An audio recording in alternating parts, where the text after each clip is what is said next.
Lalu saya pulang sampai Semarang, sholat maghrib jam 6:15. Setelah sholat maghrib, Gus Dur kelihatan ke saya, Gus, kalau pamit riyen. Innalillahi. TV Al-Waha. Hot Inspiration. Assalamualaikum warahmatullahi wabarakatuh. Sedulur TV Al-Waha dimanapun Anda berada, dari kawasan sejuk Buniwah Kerajaan Kecamatan Bojong Kabupaten Tegal Jawa Tengah, inilah channel TV Al-Waha Hot Inspiration. Kembali bersama saya Bahril Ulum dalam segmen acara Sorotan Bahril, menyorot dengan hati, membahas dengan teliti.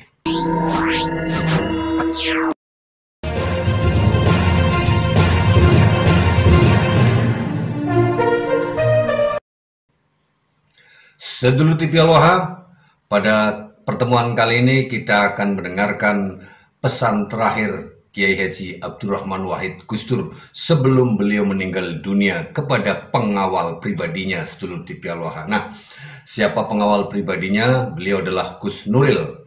Namun sebelum itu, kembali saya ingatkan bagi Anda yang ingin mendapatkan buku 7 Rumus Sukses Mahadahsyat ini, Anda boleh memesan melalui 0818214981123. Insya Allah buku ini akan banyak manfaatnya. Buku ini 7 Rumus Sukses Mahadahsyat adalah buku motivasi Islami yang mengupas menjadi sukses dan kaya seketika dengan landasan kalimah adzan, sedulur TV Al-Waha. Juga bagi Anda yang ingin mendapatkan majalah Ifakta ini yang mengupas tentang siapa arsitek perjuangan Wali Songo Indonesia Laskar Sabilillah, Anda bisa menghubungi nomor admin TV Al-Waha 08822498123. Baik, sedulur TV Al-Waha, mari kita dengarkan apa yang disampaikan oleh pengawal khusus dari mantan Presiden Kiai Haji Abdurrahman Wahid Gus Dur yang pada peringatan Hari Pahlawan di tahun 2025 ini, beliau secara resmi telah mendapatkan gelar sebagai pahlawan nasional dari Bapak Presiden Republik Indonesia, Bapak Prabowo Subianto. Ini dia. Assalamualaikum warahmatullahi wabarakatuh. Belum dicabut dari Undang-Undang Dasar 45 kata pekikan merdeka.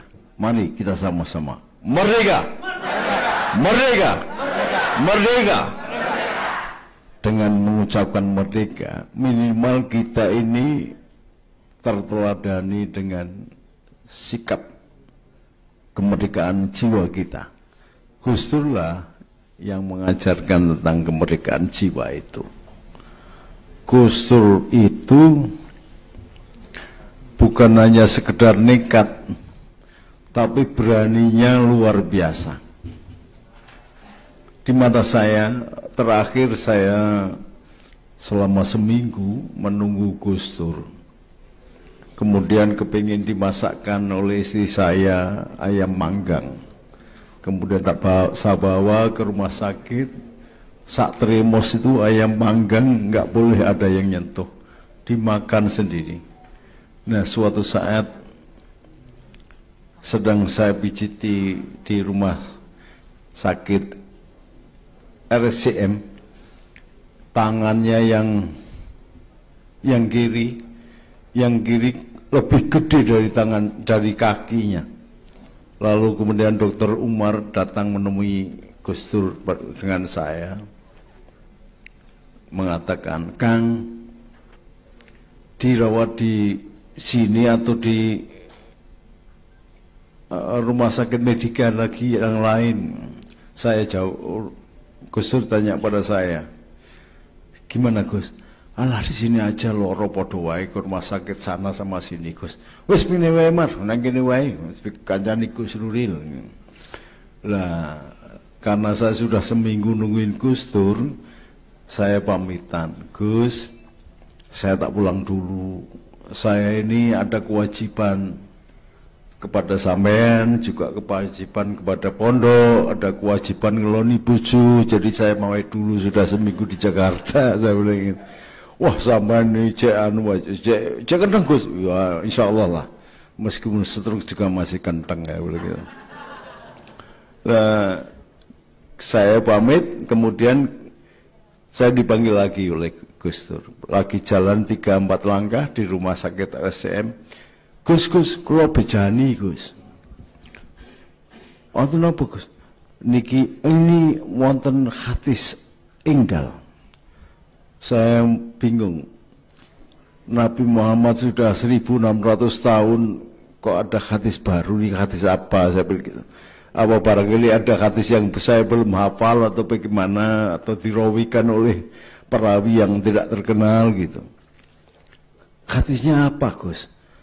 Ternyata sakit gigi itu lebih parah dari sakit hati. Rawahu, saat itu saya nggak ketawa kayak sampean enggak. Saya masih maksudnya gimana ini? Rawahu Megizet, lah baru saya tertawa.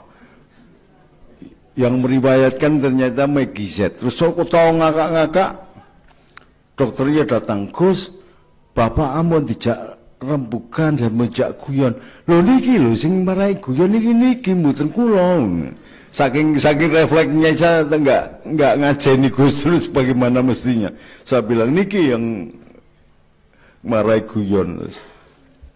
Kemudian saya diperbolehkan pulang. Bejang mriki melengi Gus. Gus kula niku pun seminggu. Pondok sing Semarang dari kula tengok sampai saat niki. Nggih pun pokoknya sesuk mriki ya. Saya nggak sengaja, saya nggak ngerti. Saya pulang itu aja. Saya nggak ngeh. Padahal orang yang dekat dengan saya, dia mau mengabarkan bahwa dia mau meninggal. Tetapi demikian ikhlasnya Gus Dur itu, besok tahu dia mau meninggal masih guyonan. Ini hebatnya Gus Dur. Lalu saya pulang sampai Semarang, sholat maghrib jam 6:15. Setelah sholat maghrib Gus Dur kelihatan ke saya, Gus, kalau pamit riyen.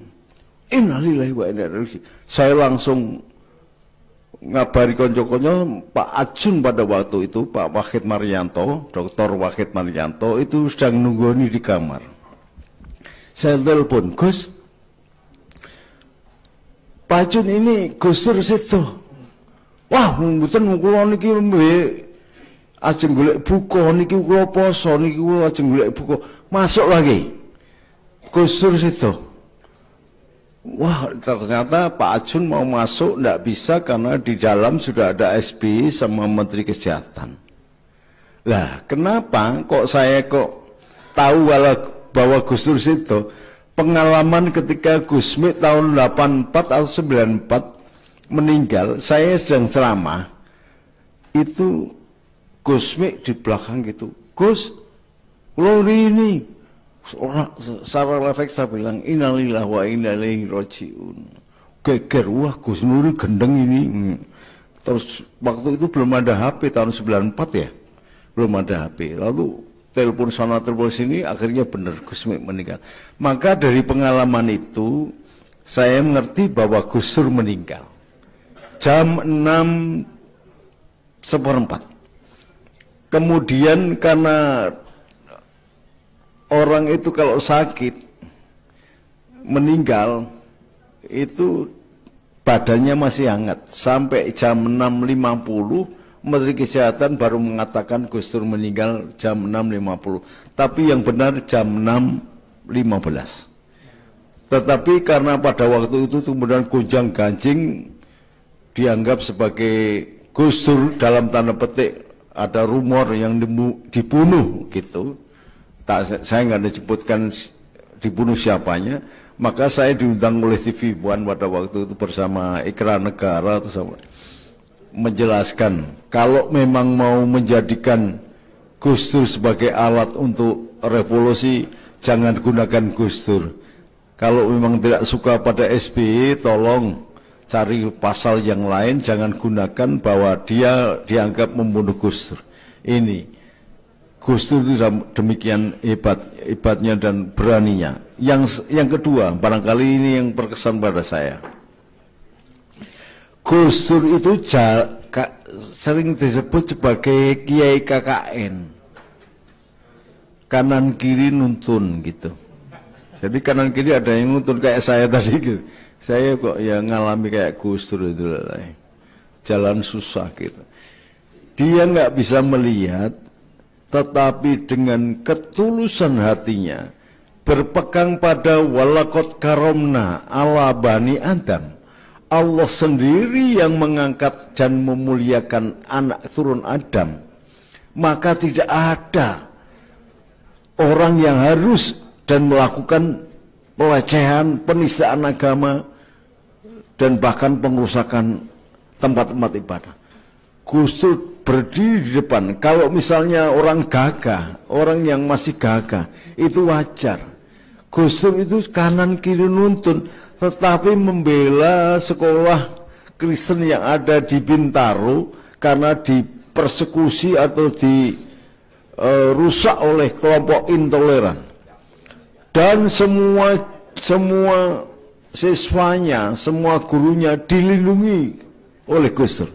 Diperbolehkan tidur di dalamnya Gus Dur sendiri. Ini sangat luar biasa. Kalau orangnya adalah sehat, itu wajar, berani begitu. Tetapi ini melihat aja enggak, jalan sudah susah, tapi berani membuka dada dan bertanggung jawab atas keselamatan seluruh tanah tumpah darah dan rakyat Indonesia untuk berdiri dan berkorban pada orang yang dianggap manusia yang sudah dimuliakan Tuhan. Meskipun agamanya adalah Kristen, pada waktu itu sekolah Kristen yang dilindungi. Gus Dur juga dengan beraninya dan tidak tadeng aling-aling itu mengatakan bahwa dia musuh utamanya Pak Harto, hanya itu. Yang lain nggak ada apa-apanya dibanding saya. Musuh saya itu yang paling seimbang adalah Pak Harto. Tetapi Gus Dur pula yang menunjukkan bagaimana cara menempatkan Pak Harto sebagai sesepuh, bagaimana menempatkan Pak Harto sebagai negarawan, pemimpin bangsa. Tidak ada duanya. Ketika saya diajak Gus, nggak ujung-ujung bisa bahasa Jawa nggak ini? Gus, monggo ujung-ujung tengene Pak Harto. Loh, Pak Harto lah sing musuhin jenengan toh Gus. Iya, tetapi Pak Harto orang yang tertua di Indonesia. Kita harus menghormati beliau. Luar biasa ini. Saya baru menemukan itu.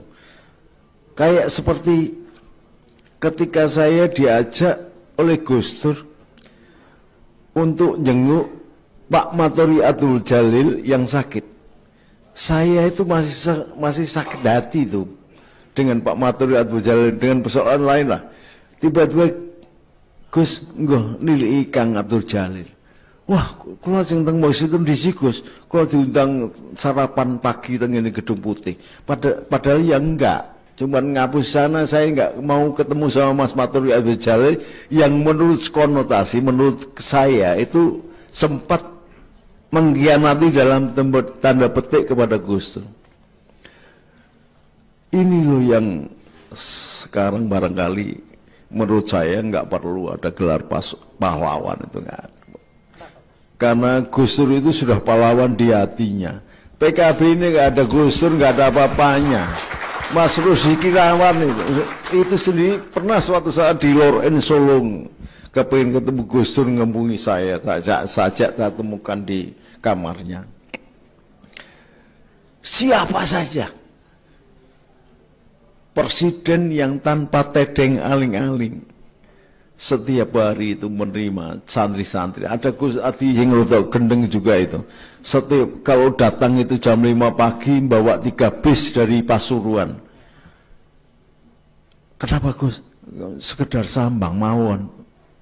Sambang.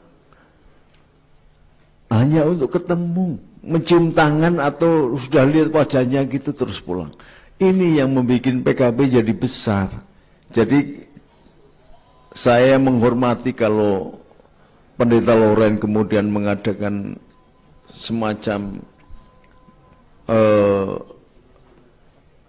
seminar ini untuk mengangkat nilai-nilai Gus Dur.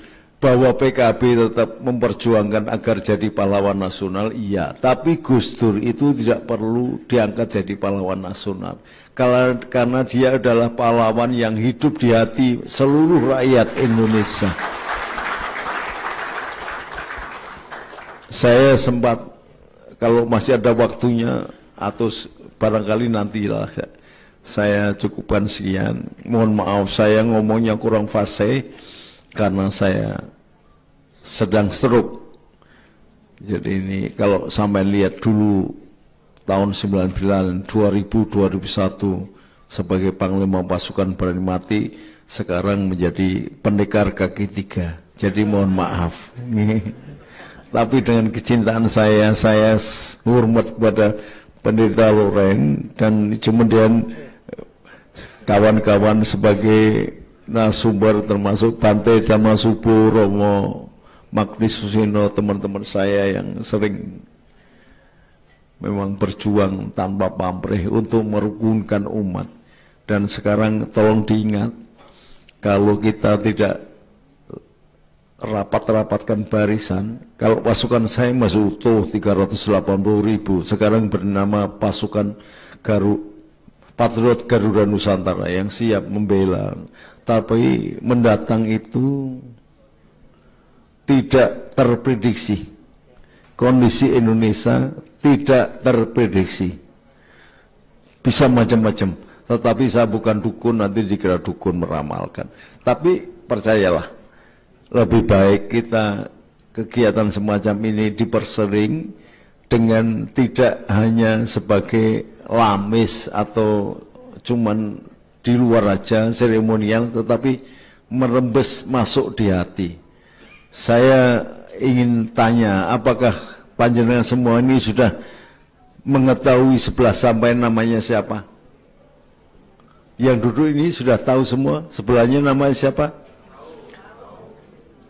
Benar? Alhamdulillah. Jadi jangan sampai pertemuan ini jadi sia-sia. Coba mohon maaf di luar tolong panjenengan beri tengok sebelah sampean dan salaman. Saya namanya ini, siapapun presidennya engkau adalah saudaraku, siapapun agamanya, apapun agamanya engkau adalah saudaraku. Coba kalau enggak percuma ini. Coba sambil berdiri coba. Coba berdiri. Katakan, apapun agamamu, engkau adalah saudaraku. Saudara, Tatwa Masih. Engkau adalah aku yang lain. Lah gini.